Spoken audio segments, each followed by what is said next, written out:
अस्सलाम वालेकुम everyone, welcome back to Logics Academy. इस वीडियो में हम देखेंगे कि आप पाइथन जो लेटेस्ट वर्जन है 3.13.3 को किस तरह से डाउनलोड कर सकते हैं और उसके साथ डिजेंगो फ्रेमवर्क को किस तरह से इंस्टॉल कर सकते हैं। सबसे पहले आपने गूगल क्रोम को ओपन कर लेना और यहाँ पे टाइप करना है डाउनलोड पाइथन, और जो सबसे पहला लिंक आपके पास आएगा उस पर क्लिक कर देना है। यहाँ पे आपके पास शो हो रहा है डाउनलोड पाइथन 3.13.3, तो यहाँ पे आपने क्लिक कर देना है। यहाँ पे देखें तो जो आपका लेटेस्ट वर्जन है पाइथन का वो डाउनलोड हो रहा है। जैसे डाउनलोडिंग कंप्लीट हो जाए तो आपने यहाँ फोल्डर में आ जाना है और यहाँ जो आपके पास डाउनलोड्स है यहाँ पे क्लिक करना है, तो यहाँ पे आपने डबल क्लिक कर देना है। तो यहाँ पे ये जो आपके पास है इनको चेक कर देना है और यहाँ से आप रैंडमली इंस्टॉल कर सकते हैं और कस्टमाइजेशन के साथ भी आप इसको इंस्टॉल कर सकते हैं। तो आपने क्या करना है, कस्टमाइज इंस्टॉलेशन पे क्लिक करना है और फिर ये आपने देखना है कि ये आपके पास चेक होने चाहिए, फिर आपने नेक्स्ट पे क्लिक कर देना है। तो यहाँ पे install Python 3.13 for all users ये चेक कर देना है, और ये प्री कंपाइल जो स्टैंडर्ड लाइब्रेरी है ये भी आपके पास चेक ऑटोमेटिकली हो जाए। यहाँ से आप इसकी जो लोकेशन है वो सेट कर सकते हैं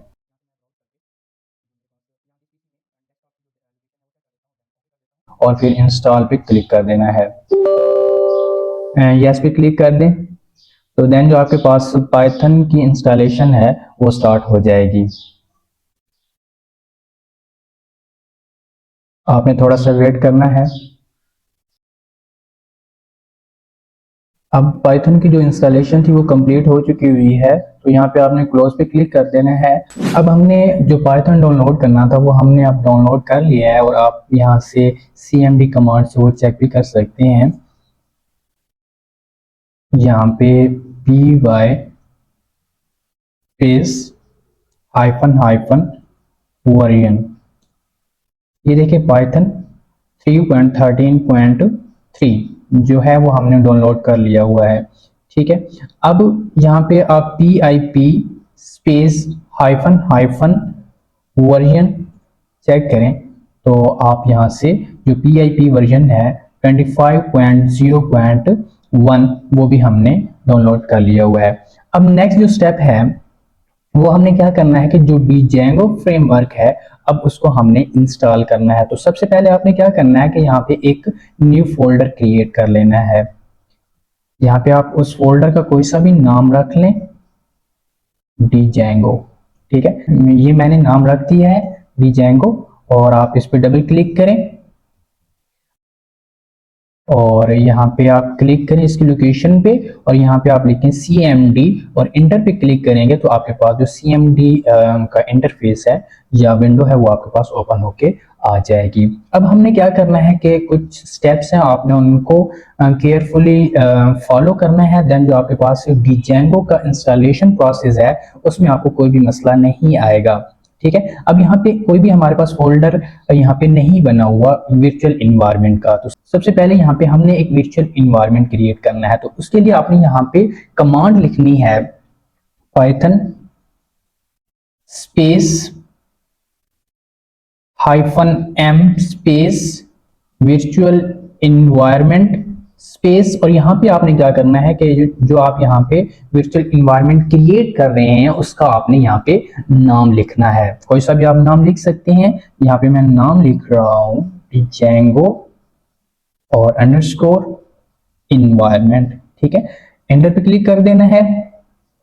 जो इन्वायरमेंट है वो क्रिएट होके हमारे पास यहाँ पे आ गया हुआ है। ठीक है, नेक्स्ट कमांड हमने लिखनी है। यहाँ पे आप देखें तो जो हमने इन्वायरमेंट क्रिएट किया है वो हमारे पास इन्वायरमेंट क्रिएट होके आ गया हुआ है। ठीक है, अब जो नेक्स्ट स्टेप है हमने क्या करना है कि यहाँ पे एक फोल्डर बना हुआ है, आप चेक कर सकते हैं ये स्क्रिप्ट्स का। ठीक है, अब हमने इसको एक्टिवेट करना है। ठीक है, जो आपने डिजेंगो इन्वायरमेंट जो यहाँ पे आपने वर्चुअल इन्वायरमेंट का नाम लिखा है वो अब यहाँ पे सबसे पहले लिखना है डिजेंगो अंडरस्कोर इन्वायरमेंट फिर स्लैश, और यहाँ पे जो आपके पास ये नाम है ना स्क्रिप्ट्स का, ये लिखना है स्क्रिप्ट्स। स्लैश और फिर एक्टिवेट, ठीक है। एंटर पे क्लिक करें तो ये देखें आपके पास django अंडरस्कोर इन्वायरमेंट, ठीक है। तो आपके पास इसका मतलब ये है कि जो आपके पास स्क्रिप्ट है वो एक्टिवेट हो गई है। नेक्स्ट स्टेप है हमने PIP को इंस्टॉल करना है। तो यहाँ पे आपने सबसे पहले लिख देना है PIP स्पेस इंस्टॉल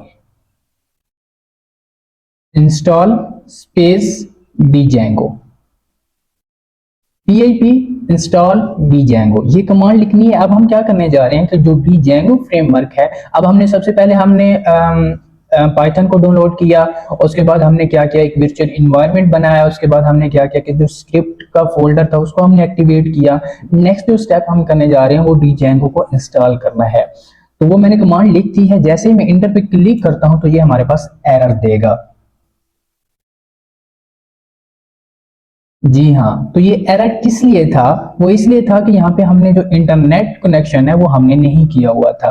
अब यहाँ पे हमारे पास इंटरनेट कनेक्शन हो गया हुआ है, तो अब जो आपके पास PIP इंस्टॉल django की कमांड है, अब आपने इसको दोबारा से लिखना है, ठीक है। जो PIP है एक्चुअल में जो पाइथन की लाइब्रेरीज वगैरह होती हैं उसको मैनेज करने के लिए यूज किया जाता है। PIP इंस्टॉल django और फिर आपने इंटर पे क्लिक कर देना है।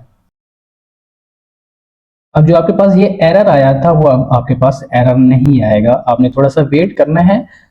तो ये देखें अब आपके पास जो django है वो इंस्टॉल हो रहा है, आपने थोड़ा सा वेट करना है।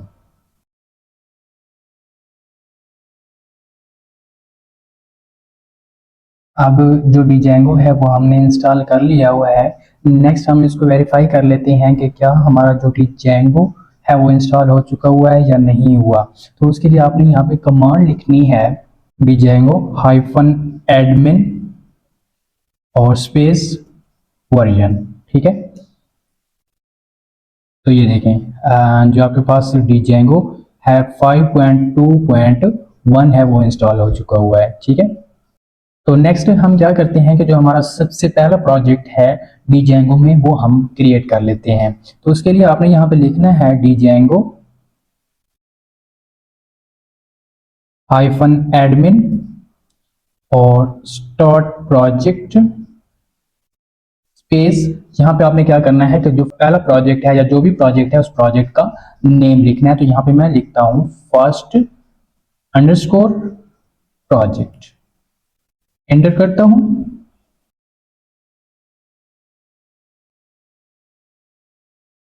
यहाँ पे मैंने django admin start project my app के नेम से जैसे ही मैंने यहाँ पे क्रिएट किया तो यहाँ पे आप देख सकते हैं कि जो आपके पास हमारा जो सबसे पहला प्रोजेक्ट होगा वो यहाँ पे क्रिएट होके यहाँ पे देखें माई ऐप के नेम से जो हमने अभी प्रोजेक्ट क्रिएट किया है वो बन के आ गया हुआ है। ये देखें माई ऐप, ठीक है। यहाँ पे आपने प्रोजेक्ट का नेम जो है वो आप डिजिट से स्टार्ट करते हैं तो यहाँ पे आपके पास ये एरर आएगा। मैं ये दोबारा से आपको चेक करवा देता हूँ django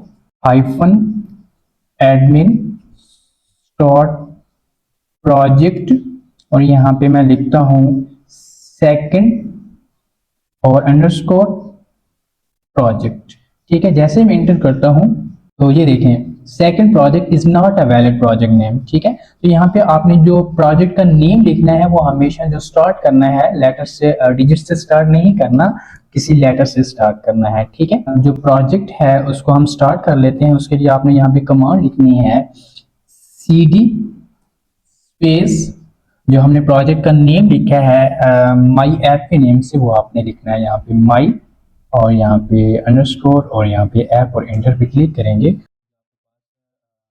प्रोजेक्ट को स्टार्ट करने के लिए यहाँ पे आपने cd और जो प्रोजेक्ट का नेम है वो लिखना है और जो प्रोजेक्ट का नेम है उसके बाद अब यहाँ पे आपने कमांड लिखनी है प्रोजेक्ट का नेम दोबारा से माई अंडरस्कोर ऐप और ये सिंबल लगाना है और फिर Python space manage.py run server, enter पे क्लिक करना है। जो हमारा प्रोजेक्ट था वो एग्जीक्यूट हो गया हुआ है, रन हो गया है। अब हम क्या करते हैं कि इसको हम यहाँ से कॉपी करते हैं और किसी भी ब्राउजर में आके हम इसको जैसे ही पेस्ट करते हैं, एंटर करते हैं, तो आप यहाँ पे देख सकते हैं कि the install work successfully, congratulations. ठीक है, जो आपके पास Django फ्रेमवर्क है वो सक्सेसफुली इंस्टॉल हो चुका हुआ है। ठीक है, तो आप इस तरह से जो पाइथन को डाउनलोड करना है वो डाउनलोड कर सकते हैं। देन PIP में जो Django को इंस्टॉल करना है उसको आप easily step by step install कर सकते हैं। आपने स्टेप बाय स्टेप स्टेप्स को फॉलो करना है, इंशाल्लाह जो आपके पास इंस्टॉलेशन का प्रोसेस है वो सक्सेसफुली आप बहुत ही आसान वे में इसको इंस्टॉल कर सकते हैं। होपफुली आपको मेरी ये वीडियो अच्छी लगी होगी। अगर आपको मेरी ये वीडियो अच्छी लगी है तो लाइक कर दें, शेयर कर दें, और अगर आप मेरे चैनल पे न्यू हैं तो प्लीज़ सब्सक्राइब कर दें। और अगर आपको कोई क्वेश्चन है तो आप कमेंट में मुझसे क्वेश्चन भी पूछ सकते हैं, मैं आपको उसका आंसर करने की भी कोशिश करूँगा। Have a good time, thanks and exploring your skills in Django framework.